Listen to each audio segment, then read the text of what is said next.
ಅಬ್ಬಾ, ಬೇಸಿಗೆ ಬಿಸಿಲು ಶುರುವಾಯ್ತು ಅಂದ್ರೆ ಸಾಕು, ತಣ್ಣಗೆ ಏನಾದ್ರೂ ಕುಡಿಬೇಕು ಅನ್ಸತ್ತೆ ಅಲ್ವಾ?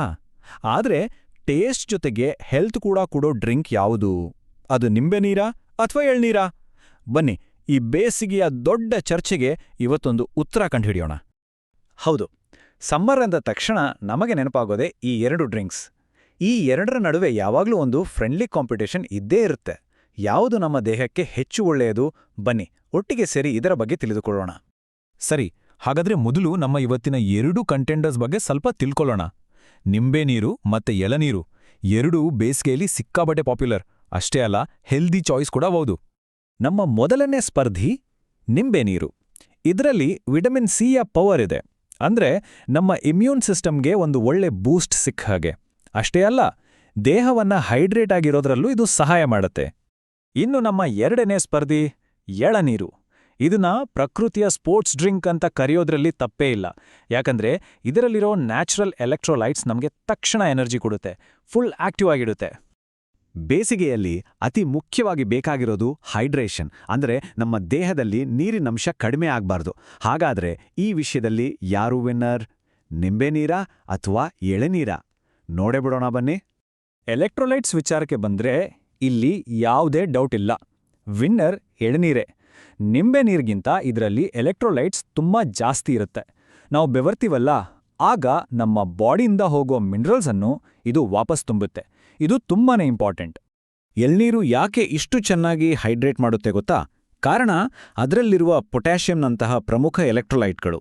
ಇವು ಬೆವರಿನ ಮೂಲಕ ನಾವು ಕಳ್ಕೊಳ್ಳುವ ಖನಿಜಾಂಶಗಳನ್ನು ತಕ್ಷಣವೇ ರೀಚಾರ್ಜ್ ಮಾಡುತ್ತವೆ.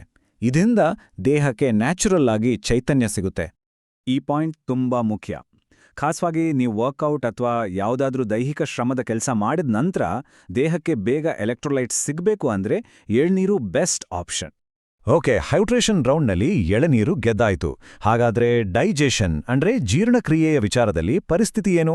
ಬನ್ನಿ ನಮ್ಮ ಮುಂದಿನ ರೌಂಡ್ನಲ್ಲಿ ಯಾರು ಗೆಲ್ತಾರೋ ಅಂತ ನೋಡೋಣ. ಡೈಜೆಷನ್ ವಿಷಯದಲ್ಲಿ ನಮ್ಮ ನಿಂಬೆ ನೀರೇ ಚಾಂಪಿಯನ್. ದಿನವನ್ನ 1 ಲೋಟ ನಿಂಬೆ ನೀರಿನಿಂದ ಶುರು ಮಾಡಿದ್ರೆ ಜೀರ್ಣಕ್ರಿಯೆಗೆ ಬೇಕಾದ ಕಿಣ್ವಗಳು ಅಂದ್ರೆ ಎನ್ಸೈಮ್ಸ್ ಉತ್ಪತ್ತಿಯಾಗತ್ತೆ. ಇದು ನಮ್ಮ ಜೀರ್ಣಾಂಗ ವ್ಯವಸ್ಥೆಯನ್ನ ದಿನಪೂರ್ತಿ ಚುರುಕಾಗಿಡಲು ಸಹಾಯ ಮಾಡುತ್ತೆ. ಸರಿ, ಈಗ ನಮ್ಗೆ ಗೊತ್ತಾಯ್ತು ಎರಡಕ್ಕೂ ಅದರದ್ದೇ ಆದ ಸ್ಪೆಷಾಲಿಟಿ ಇದೆ ಅಂತ. ಹಾಗಾದ್ರೆ ಯಾವುದನ್ನು ಯಾವ ಟೈಮಲ್ಲಿ ಕುಡಿದ್ರೆ ಜಾಸ್ತಿ ಬೆನಿಫಿಟ್ ಸಿಗುತ್ತೆ? ಟೈಮಿಂಗ್ ತುಂಬಾ ಮುಖ್ಯ ಅಲ್ವಾ? ಇದನ್ನ ಸಿಂಪಲ್ ಆಗಿ ಹೀಗೆ ಅರ್ಥ ಮಾಡ್ಕೋಬಹುದು.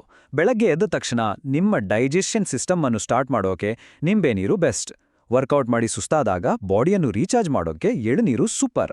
ಇನ್ನು ದಿನದ ಬೇರೆ ಟೈಮ್ನಲ್ಲಿ ಹೈಡ್ರೇಟೆಡ್ ಆಗಿರ್ಲಿಕ್ಕೆ ಎರಡನ್ನೂ ಕುಡಿಬೋದು. ಎಲ್ಲ ರೌಂಡ್ಗಳು ಮುಗ್ದಿವೆ. ಈಗ ಫೈನಲ್ ವರ್ಡಿಕ್ಟ್ ಸಮಯ. ಎಲ್ಲರ ತಲೆಯಲ್ಲೂ ಇರೋ ಒಂದೇ ಪ್ರಶ್ನೆ, ಹಾಗಾದ್ರೆ ಅಲ್ಟಿಮೇಟ್ ವಿನ್ನರ್ ಯಾರು? ನಿಂಬೆ ನೀರಾ? ಎಳ್ನೀರಾ? ನೋಡಿ, ಅಂತಿಮ ತೀರ್ಪು ತುಂಬಾ ಸಿಂಪಲ್. ಇಲ್ಲಿ ಯಾವುದು ಬೆಸ್ಟ್ ಅನ್ನೋದಕ್ಕಿಂತ ಯಾವಾಗ ಯಾವುದು ಬೆಸ್ಟ್ ಅನ್ನೋದು ಮುಖ್ಯ. ನಮ್ಮ ದೇಹಕ್ಕೆ ಆ ಕ್ಷಣದಲ್ಲಿ ಏನ್ ಬೇಕು ಅನ್ನೋದ್ರ ಮೇಲೆ ನಮ್ಮ ಆಯ್ಕೆ ನಿಂತಿರುತ್ತೆ. ಎರಡೂ ತನ್ನದೇ ರೀತಿಯಲ್ಲಿ ಹೀರೋಗಳೇ. ಒಂದ್ ಸಣ್ಣ ರೀಕ್ಯಾಪ್ ಮಾಡೋಣ. ವರ್ಕೌಟ್ ಆದ್ಮೇಲೆ ಹೈಡ್ರೇಷನ್ ಬೇಕಾ? ಎಳನೀರು ಕುಡಿಯಿರಿ. ಬೆಳಗ್ಗೆ ಎದ್ದು ಫ್ರೆಶ್ ಆಗಿ ಡೈಜೆಷನ್ ಸ್ಟಾರ್ಟ್ ಮಾಡಬೇಕಾ? ನಿಂಬೆ ನೀರು ಕುಡಿಯಿರಿ.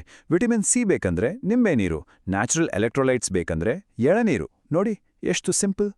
ಈಗ ಎಲ್ಲ ಮಾಹಿತಿ ನಮ್ಮ ಮುಂದಿದೆ ಅಲ್ವಾ? ಹಾಗಾದ್ರೆ ಈ ಬೇಸಿಗೆಯಲ್ಲಿ ನಿಮ್ಮ ಆರೋಗ್ಯದ ಗುರಿಗೆ ತಕ್ಕಂತೆ ನಿಮ್ಮ ಗೋ ಟು ಡ್ರಿಂಕ್ ಯಾವುದು ಅಂತ ಈಗ ನೀವೇ ಡಿಸೈಡ್ ಮಾಡ್ಬೋದು. ಈ ಮಾಹಿತಿ ನಿಮ್ಗೆ ಇಷ್ಟ ಆಗಿದ್ರೆ ಖಂಡಿತ ಒಂದು ಲೈಕ್ ಕೊಡಿ. ಇದೇ ರೀತಿ ಇನ್ನೂ ಹೆಚ್ಚು ಆರೋಗ್ಯಕರ ವಿಷಯಗಳ ಬಗ್ಗೆ ತಿಳಿದುಕೊಳ್ಳಲು ನಮ್ಮ ಚಾನೆಲ್ಗೆ ಸಬ್ಸ್ಕ್ರೈಬ್ ಮಾಡೋದನ್ನ ಮರಿಬೇಡಿ.